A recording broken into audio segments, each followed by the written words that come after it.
first saw Shenandoah, it was the summer of '64, and she sailed into Nantucket Harbor, and I'd never seen anything so beautiful in my life. I was just caught by the magic of everything about her, and yeah, she was something I didn't think could possibly exist in this century. This is a baby clipper ship. The clipper ship era existed from about 1849 to about 1853. Of course, all caused by the gold rush in California. It produced tremendous impetus, dollars being what dollars are. You could build a fast vessel to get out there on 100 days around the Horn and pay for the total investment of the boat in one-way trip. That was the high point, I think, of the sailing world. The finest sailing vessels ever built. Never to be seen as good again. This vessel is modeled after a revenue cutter built for the United States Revenue Service in 1849 in Portsmouth, Virginia. And I get a considerable kick out of referring to it as an extreme tropical clipper schooner, which is exactly what she is. But this vessel has never been underway under sail without me on board. That's a remarkably unusual, close association with a pile of wood. It all comes down from Captain Bob. He's the inspiration, he's the quiet guiding light. This boat couldn't function without his enormous influence, and of course, he designed her, he dreamed her, he built her, and no one's ever sailed her except Captain Bob.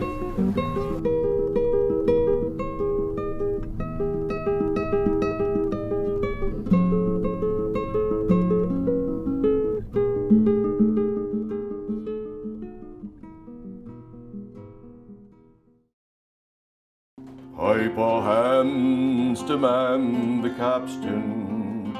Mister, see your cables clear. Are your sheets and clewlines free, sir? For New England we will steer. Heave away and with a will, sir, every hand you can clasp on. As we walk around the capstan, we will sing this well-known song.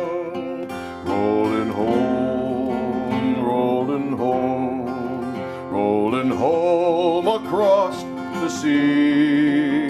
Rolling home to dear New England, rolling home, dear land, to thee.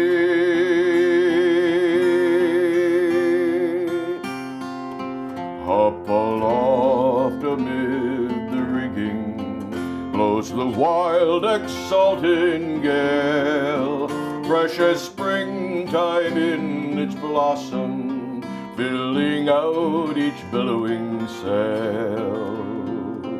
And the wild waves cleft behind us seem to murmur as they rise. We have tarried o'er to bear you to that land you dearly prize. Rolling home, rolling home, rolling home across the sea.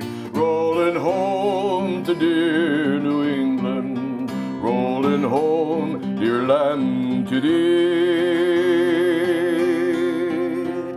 1,000 miles before us and 10,000 miles behind, ancient ocean waves to waft us to that well-remembered clime. Cheer up, Jack, bright smiles await you from the fairest of the fair, and her loving eyes will greet you with kind welcome everywhere. Rolling home, rolling home, rolling home across the sea. Rolling home to dear New England, rolling home, dear land, to thee.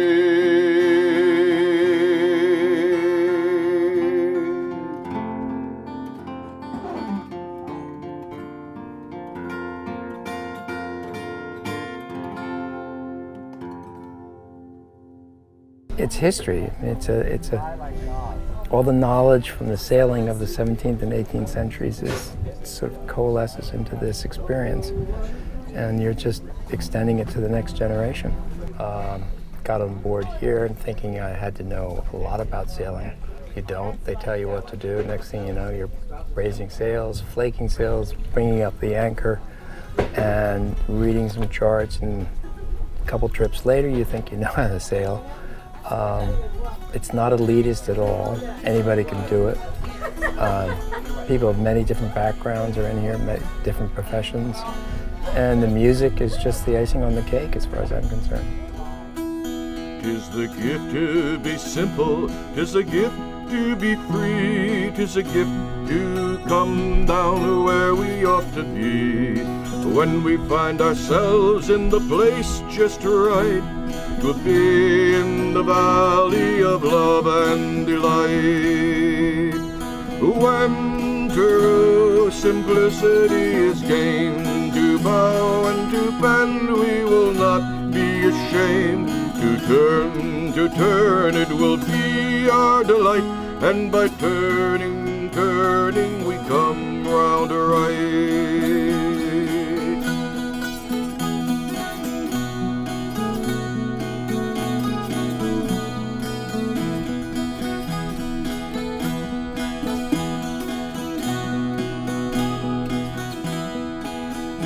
'Tis the gift to be gentle, 'tis the gift to be fair, 'tis a gift to wake and breathe the morning air, to walk each day in the path that we choose. It's a gift we pray we will never, never lose.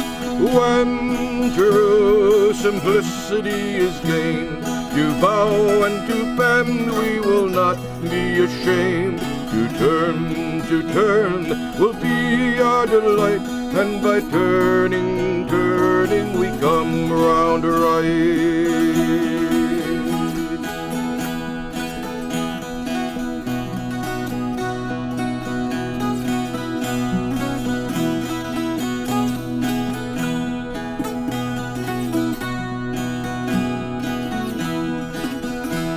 'Tis a gift to be knowing, 'tis a gift to be kind, 'tis a gift to wake and hear another's mind. When we speak our feelings, they may come out true. It's a gift for me and a gift for you. When true simplicity is gained, to bow and to bend we will not be ashamed. To turn will be our delight, and by turning, we come round right.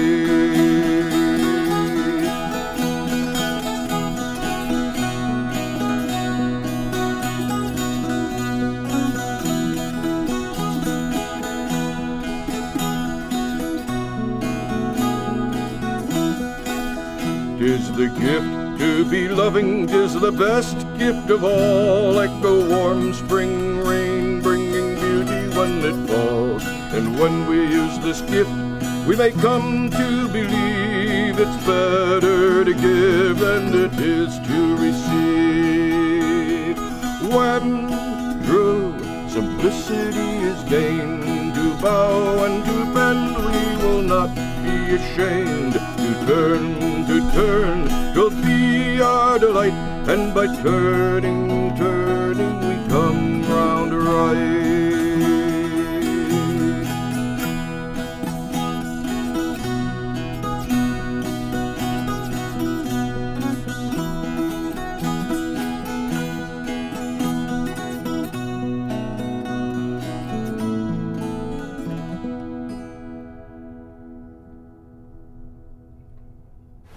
I came for the music primarily.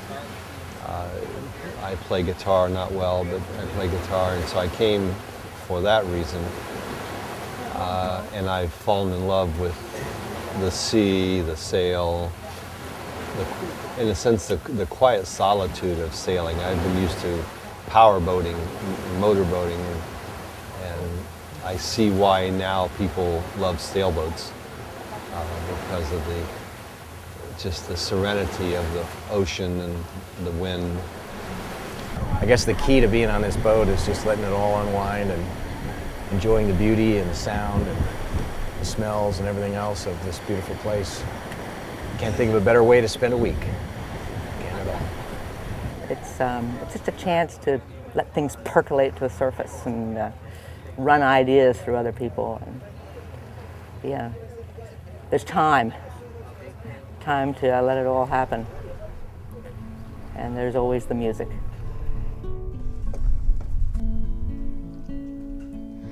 Fire is out, the moon is down, the parting glass is dry and done, and I must go and leave this town before the rising of the sun.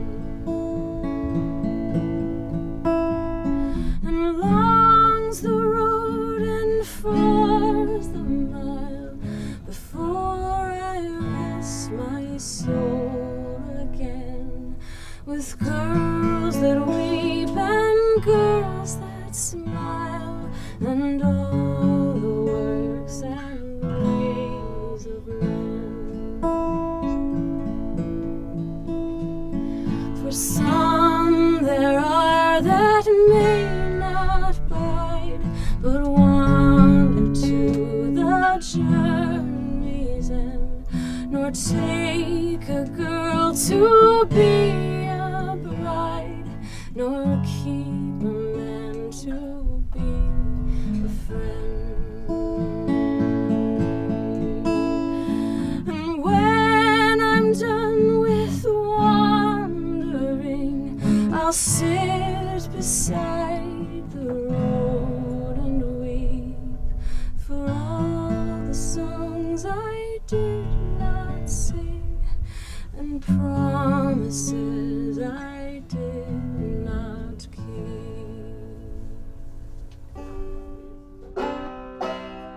I didn't realize when I first came on board the ship just how much history there is. And we're actually living what so many of the people went through who were settling this country. Even though we're living it for a week, they lived it for a long time, and I realized how hardy these people were. And I'm very happy that the captain takes out these groups of children all through the summer because they get to experience this too.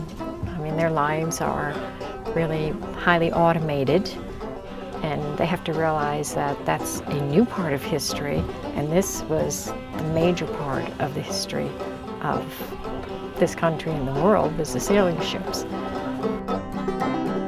I've been associated with the vessel since I was about 8 years old. I came on as a passenger the year before when I was 7, when my older brother was coming for a kids cruise where we take out kids aged 9 to 14. And I came on board with my parents to look around as we were dropping them off. And the one thing that I do remember is noticing very significantly is the dozen or so cutlasses fastened to the main saloon walls, which at the age of 7 were about the coolest thing I'd ever seen, along with the fact that it's an enormous tall ship. Then probably I thought of it just as a huge pirate ship. And then I decided to come back, and I came back for 1 week every summer as a passenger since I was 8 years old until I was 14, at which point I asked the captain if I could have a job the next summer. He told me write me a letter every month, and so every month I wrote him a letter saying, I'm in school and I want to come back and work on your boat. And so when I turned 15, I came back and worked as crew on his boat. And I worked as a deckhand for 2 summers when I was 15 and 16. And the boat, you learn everything as you show up. There's no course that you take before or no previous training. Everything's on the job. You learn how to set a sail as you're setting it. You learn how to trim sails as you're trimming them. There's no training before you arrive. And so throughout the 3 years up until now, I've been basically learning everything I know to now be first mate. And because of that experience, it teaches you sort of, in a way, how to learn, because there's a tremendous amount of pressure and a very high learning curve. So you absolutely have to be ready to learn everything. And even as first mate, I still am sure that I know very little about this boat, regardless of the fact that I'm in charge of running it, and need to learn more every day in order to run it better and better, because there's just so much boat to learn about and so many things that you need to take care of at one time.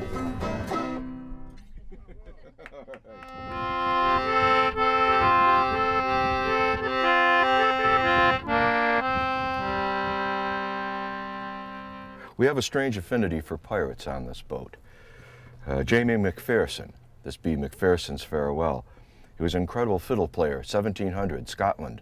Wonderful fiddle player, played a wonderful fiddle, considered the finest in all of Scotland. But like a lot of musicians, Jamie McPherson needed a day job. So he became a rover, an outlaw, pirate.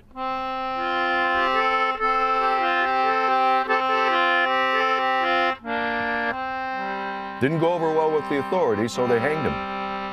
1700, he's up on the scaffold, the rope is around his neck, and he's asked if he has any last words to say. Jamie McPherson answers, no, but I'd appreciate it if you give me my fiddle. With the rope around his neck, he plays this very tune. Turned out that he had made it up the night before as a celebration of his own hanging.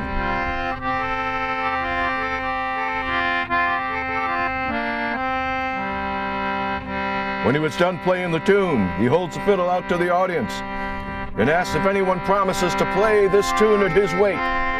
He will give them this incredible fiddle.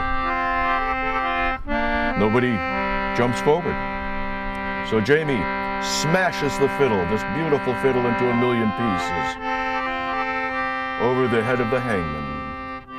And with the rope around his neck, he himself jumps off the scaffold, or as some of his more unsavory friends would say, Jamie jerked himself into the devil's arms. Farewell, ye dungeons dark and brave, farewell, farewell to thee. There is no man in all Scotland but I'll brave him that would. Say Anthony, say wantonly, say Duntonly gate he played a tune and he danced it around about the gallows tree.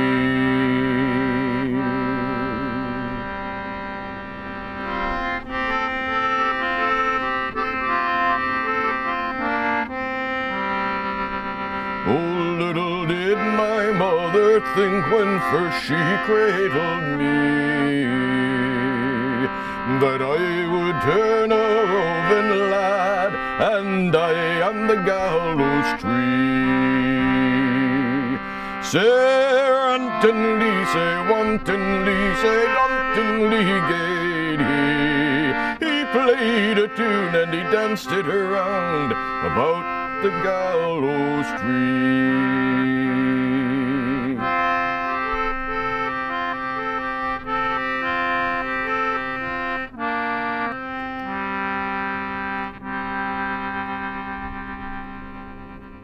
Captain Douglas thinks he gave himself this beautiful ship, but he's given it to us as well because we just sit here and enjoy his beautiful boat that he loves to death, and we've fallen in love with it too. I sit back here and I watch all these young kids do their jobs that they learn so well and love and come back each summer for.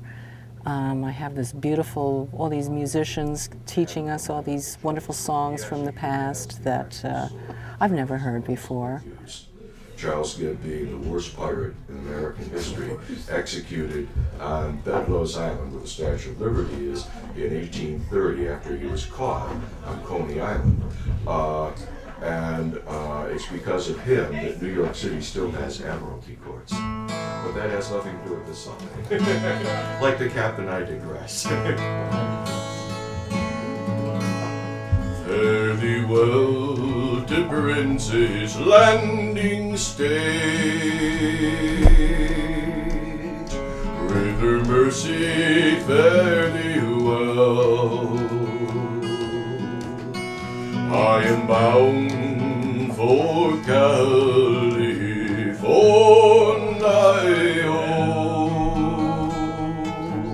a place that I know quite well.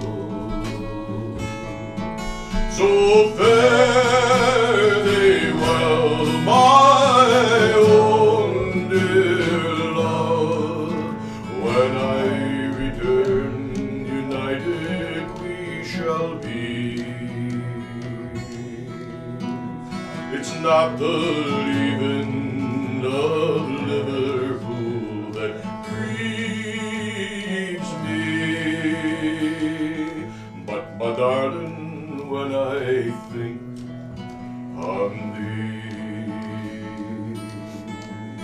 I am bound on board the clipper ship. Davy Crockett is her name, and the captain of her is Burgess. They say that she's afloat in shame. So fare thee well, my own dear love. When I return, united we shall be. It's not the leaving of Liverpool that grieves me, but my darling, when I think on thee.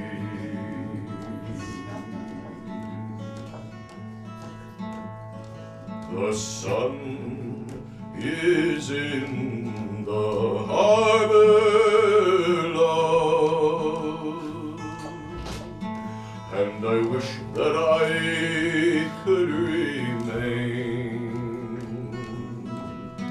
for I fear it will be a long, long time ere I return again.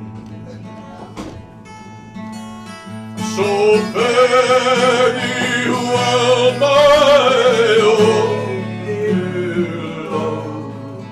When I return, united we shall be. It's not the leaving of Liverpool that grieves me, but my darling, when I think of thee. So fare thee well, my own dear love. When I return, united we shall be. It's not the leaving of Liverpool that grieves